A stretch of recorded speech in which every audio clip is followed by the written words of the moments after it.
time you walk into the room, got me feeling crazy, shock my heart, boom, boom. Any other boy would stare, but me, I look away, cause you're making me scared. Trying not to breathe, 1, 2, 3. Assalamualaikum warahmatullahi wabarakatuh. Waalaikumsalam warahmatullahi wabarakatuh. Selamat pagi anak-anak. Pagi, Bu.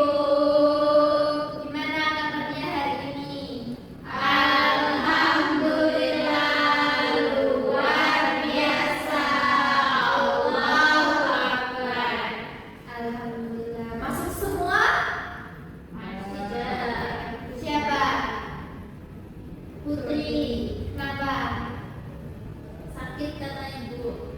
Ya, kita doakan semoga Putri cepat sembuh dan bisa bergabung dengan kita secepatnya. Amin. Amin. Ya, hari ini Ibu akan membahas materi terkait cerita pendek. Setelah minggu kemarin kita mempelajari mengenai materi teks eksposisi, hari ini adalah materi tentang cerita pendek. Ada yang tahu apa itu cerita pendek? Ya, silakan Mbak Sabrina. Cerita pendek adalah cerita yang terdiri dari 5.000 kata, Bu. Ya, betul sekali. Jadi, cerita pendek yang merupakan bagian dari karya fiksi yang berkisah secara singkat, padat, dan jelas dengan jumlah kata sekitar 500 sampai 10.000 kata. Selanjutnya, selain ada pengertian, Ibu juga akan membahas mengenai jenis-jenis cerita pendek. Apakah ada yang tahu apakah jenis-jenis dari cerita pendek? Tidak. Nah, untuk yang pertama ada cerita fantasi.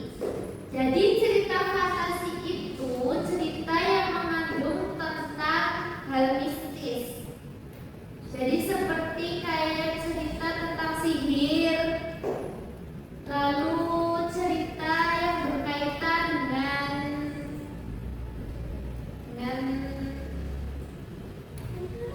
ya anak-anak. Lalu yang selanjutnya ada cerita realistik. Cerita realistik itu cerita yang sesuai dengan kejadian kita, yang dekat dengan kita atau kisah nyata gitu. Lalu ada cerita inspiratif. Cerita inspiratif itu cerita yang bagi kita yang membacanya itu kita memiliki rasa motivasi. Jadi setelah kita membaca cerita cerpen yang memiliki inspiratif, jadi kita tuh kayak mempunyai dalam diri kita semangat dan motivasi. Lalu yang keempat ada cerita misteri. Ada yang tahu cerita misteri itu apa? Ya, betul Mbak Salsa. Jadi cerita misteri itu di saat para pembacanya itu merasa tegang akan ceritanya itu membuat pembaca tegang, takut gitu.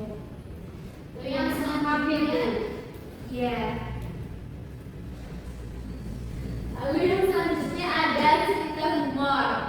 Cerita humor itu cerita yang lucu. Jadi kita sebagai pembaca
Jadi gaya bahasa itu cara penulis menyampaikan bahasa cerita termasuk pilihan kata, kalimat, dan struktur.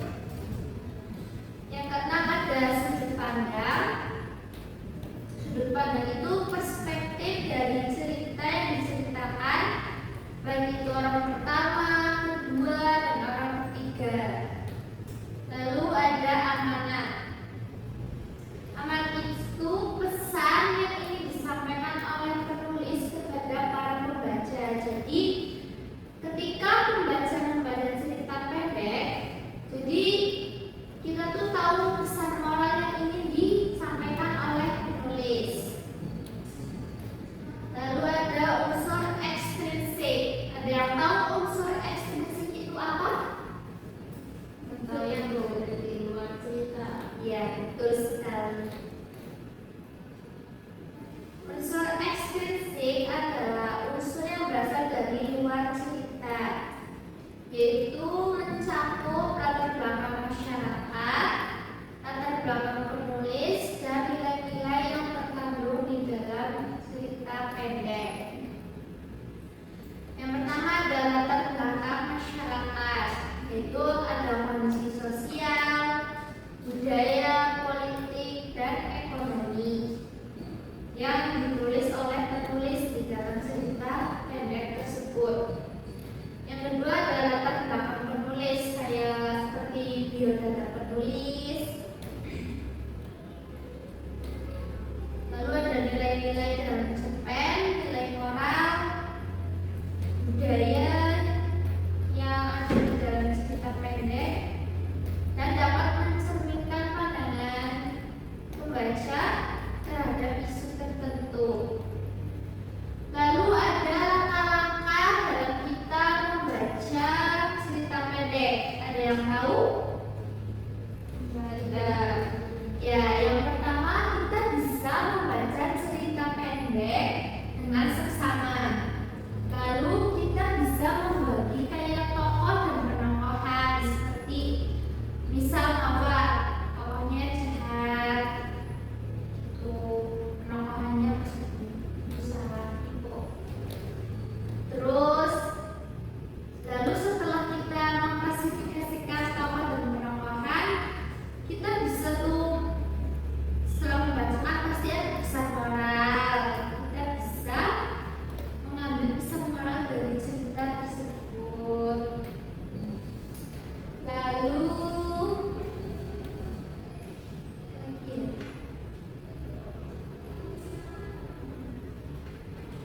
oh iya, ibu ada SPG sebentar. Karena ibu lihat bersalsa mengantuk. Iya bersalsa. Ngantuk. Baru masih pagi loh. Emang semalam tidur jam berapa? 2. Astagfirullah. Mari kita SPG anak-anak. Kita berdiri.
sampai di sini ataukah